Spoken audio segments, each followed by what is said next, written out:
Welcome to today's TechCast. Today we're going to be talking about the full version or the advanced features of the catalog editor. In a previous movie, which is posted to eSupport, I discussed the basic version of the catalog editor and all the features that are available to you when you are using that.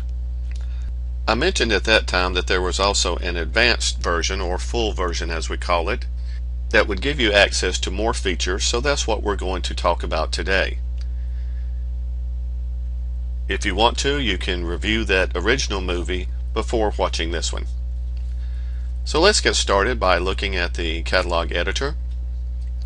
You're going to remember this first page from the first movie, and the advanced features apply to modular catalogs. So I'm going to click on generic. As you see off to the side under modular, it says yes, so this is a modular catalog. Let me give you a quick explanation of that. Modular means that everything about this catalog, all the materials, the construction methods, the hardware, everything that is to be used for this catalog is already been set up so that the designers only have certain things to choose from. And let me switch back to solid for a second and give you an example. If I were to open a job and I'm using the regular custom cabinets catalog, or I'm doing manufacturing work or custom work, I would expect to stop right here at the job properties screen and select everything that I wanted for this job. I would select the construction method, the materials that I wanted to use, the hardware, doors, etc., etc. Everything would be selected here at the job properties screen, and then I would start the job. With a modular catalog, it totally ignores that job properties screen. It pulls all of its options from the catalog itself. So let's go back and we're going to look and see how that is done. Again, I have selected generic, and having purchased the full version, I'm now able to go into the options screen. Options is where you set up everything that you want to use for this catalog. Now remember that what we're looking at is the generic catalog, which is only a sample catalog. You would set yours up to suit your needs. For example, under wood we have 5 types of wood set up: cherry, maple, MDF, oak, and pine. Your company may only use 2 types of wood. Your company may use 30 types of wood. It does not matter. You would set this up according to how your company operates. So for the option types, these can be at the room level or for cabinets only. Now as you can see, the main categories: wood, the finish, the construction, the hardware, etc. These are for everything that's in the job, or every object that's in the job. You're also going to notice that there are options that are available only at the cabinet level, and we'll look at these in just a little while. So let's go back to wood, and now that I have the option type set up, I need to fill in the options themselves. So I come down and I click on the first one, which I have labeled as cherry. And again, it's up to you what you type in here, what you call these. It's up to you if you give these any value or not. A value in this case would be an upcharge. If you were to put in 0.10 every time you chose cherry material, it would add 10% to the cost for the cherry wood.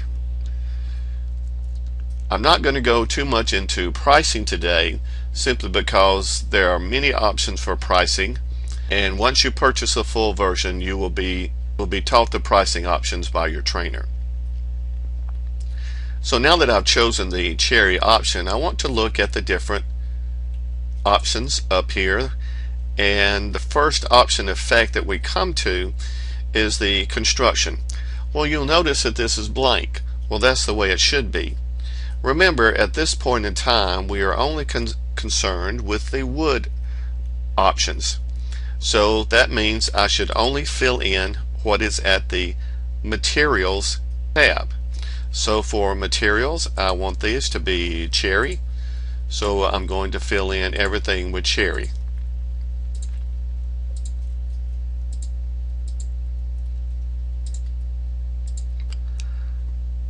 I don't have cherry for my drawer box, so melamine will do just fine.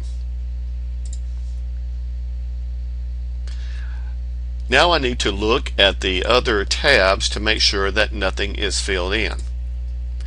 There's a reason for this. Under construction style, I happen to see that face frame is checked. I'm going to hit clear selections right here. Okay. The only thing that I need filled in at this point is materials. Here, and now I'm going to click OK. The reason the other tabs are blank is because Solid evaluates all of the options and the option effects from the bottom up. So the last thing that it comes to is what is going to be used during the job. So for example, if I were to fill in my construction option types and my option effects became face frame and frameless, even if I had these two filled in, if I happen to have something filled in for construction under wood or finish option types, those would be used instead of what's in construction. So that's very important that you grasp that concept.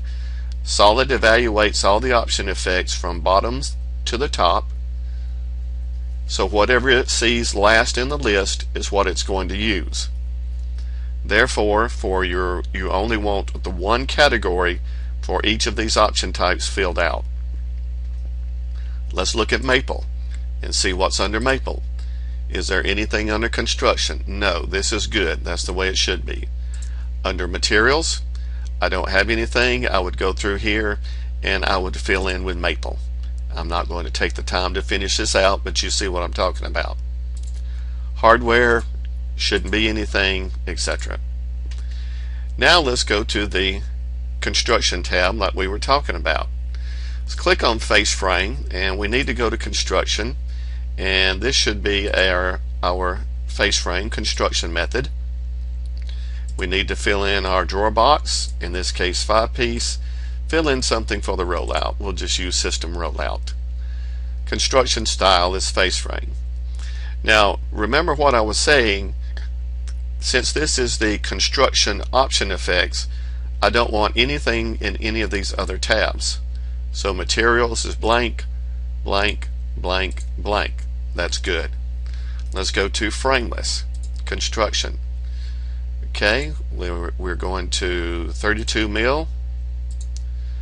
Drawer box, this time we'll choose 4-piece. These are just whatever you need them to be. Let's look at the other tabs. I'm expecting them all to be blank, blank, blank. So that's good.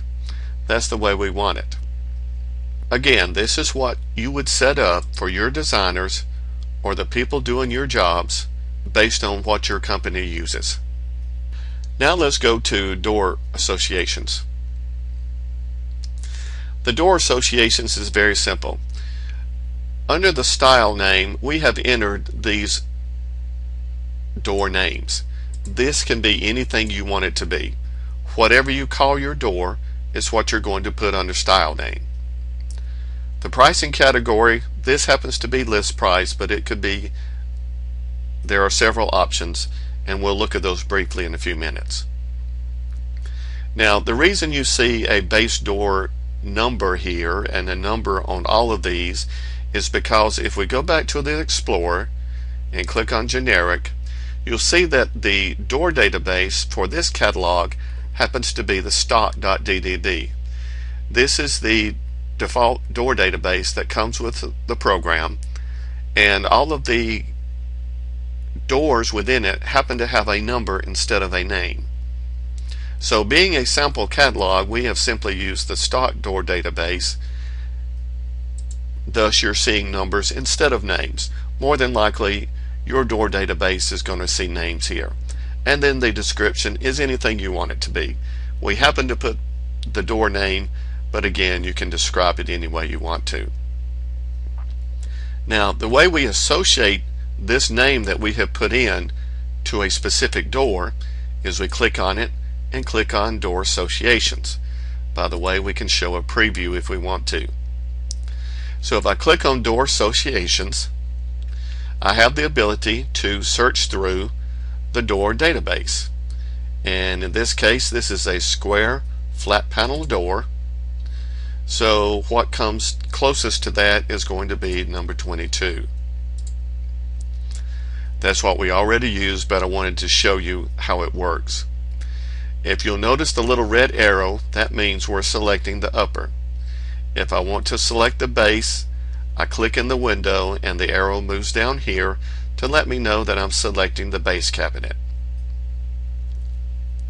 The same thing for your drawer, your base end, your tall end, and your upper. If we go to prices, you can add a per door upcharge or a percent upcharge on a per door basis. So for example, if my square flat panel door cost an extra 10%, I could put 10% in this field and it would be a 10% upcharge every time this door was used. The profiles, I don't believe I have anything in the stock catalog set up, but whatever profiles you happen to have set up, you will see them listed here and you will have the ability to enable them so that they can be used along with that door and an upcharge if needed. Same goes for your materials. And that is very simply how you associate the doors. Remember, the style name is whatever you want to call it, and you will make your selection of the base, the upper, and the drawer from the actual catalog that you have assigned to your modular catalog.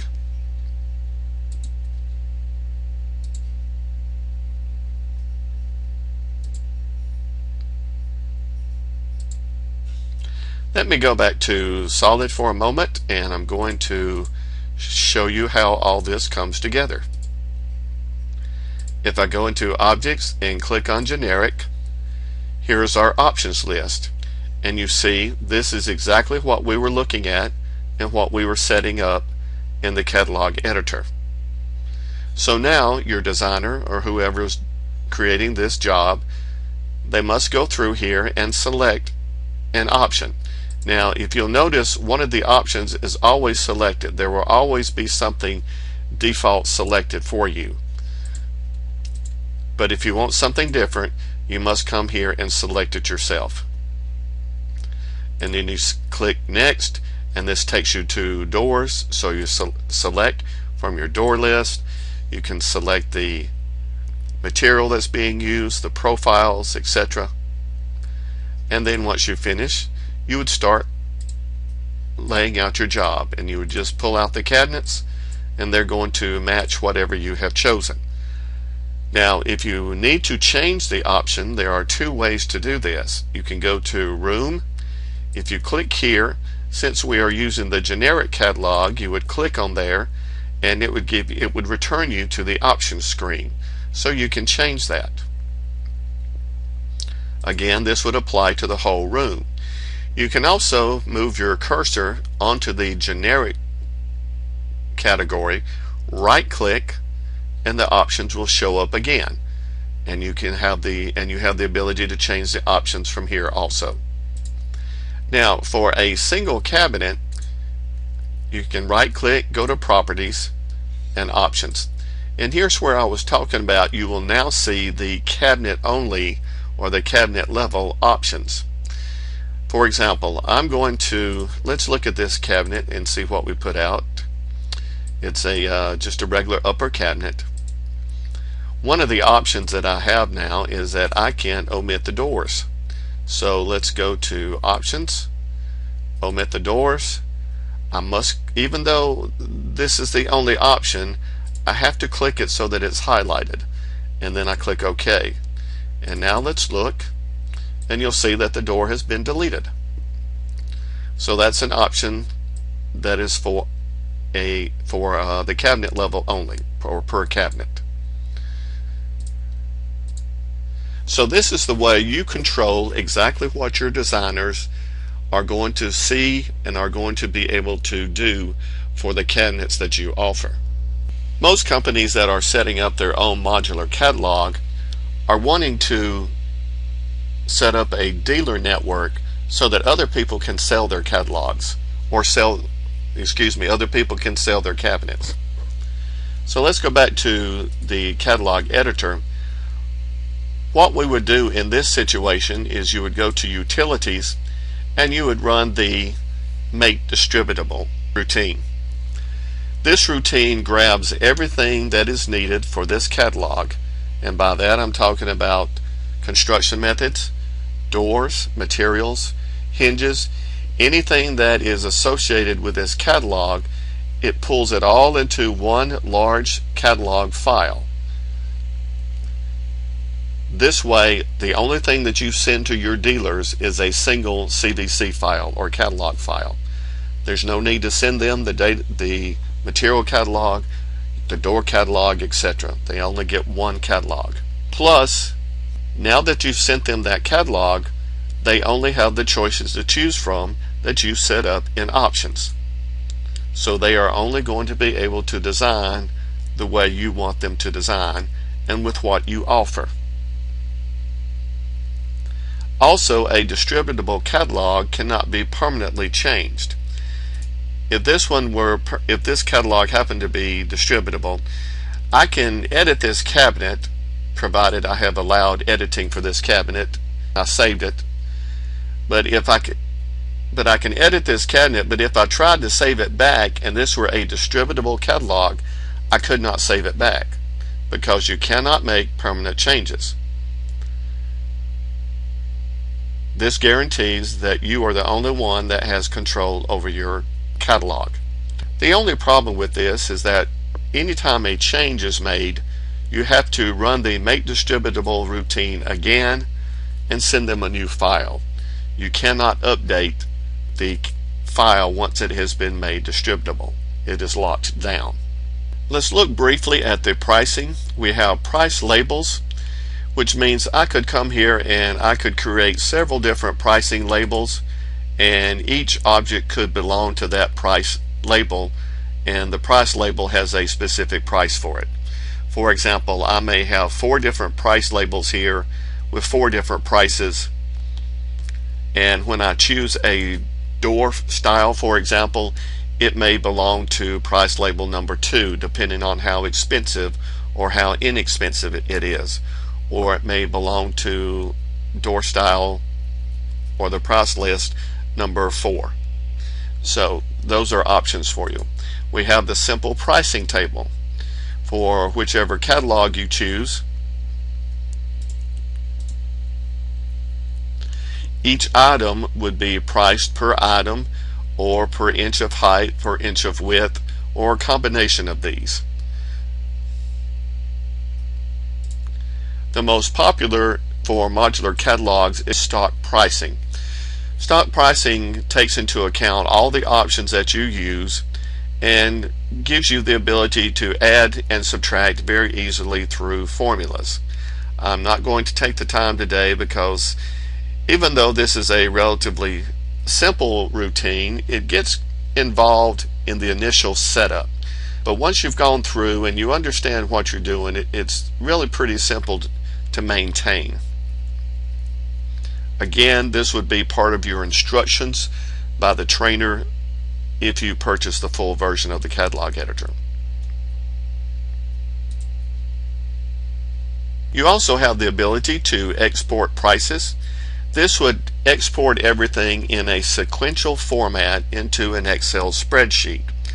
In other words, it would take every item that was in your modular catalog, output it to a spreadsheet. You can open that spreadsheet, you can change anything you want to for each line, and then you can re-import it, so that it would make it very easy to change the name of something or change the prices of everything. However, be very careful that you do not delete or add any line to that spreadsheet. Again, it is a sequential output and input, meaning it reads line 1, then reads line 2, etc. And it does not account for anything that's been deleted or added. That would really mess up your catalog. Update prices gives you the ability to update all the categories at a single time, and you can round these up and that's very easy too if you have a price increase.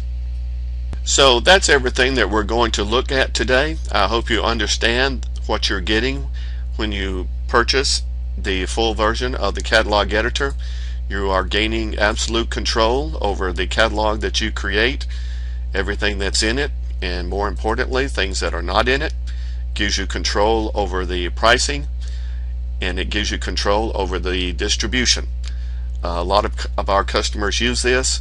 Many of our customers have dealer networks, and it all began by setting up their own catalog with all the options that they want to see and send out to their dealers. If you have any questions about this, please contact your customer service representative. This completes today's training movie. I would like to remind you of your training options. The help files are available within each Cabinet Vision product. The eSupport technical website is a great resource for questions and answers and features a technician monitored forum. Regional training classes are available, so please contact your customer service representative for the classes in your area. If you would like someone to come on-site to your location and train your team, this can be arranged. Online training is a very convenient method for training over the Internet. The e-learning training series is a series of topics which you can purchase online and download for immediate use. If you have questions about this or anything else, please go to our website, cabinetvision.com. We look forward to you joining us next time. Thank you for watching.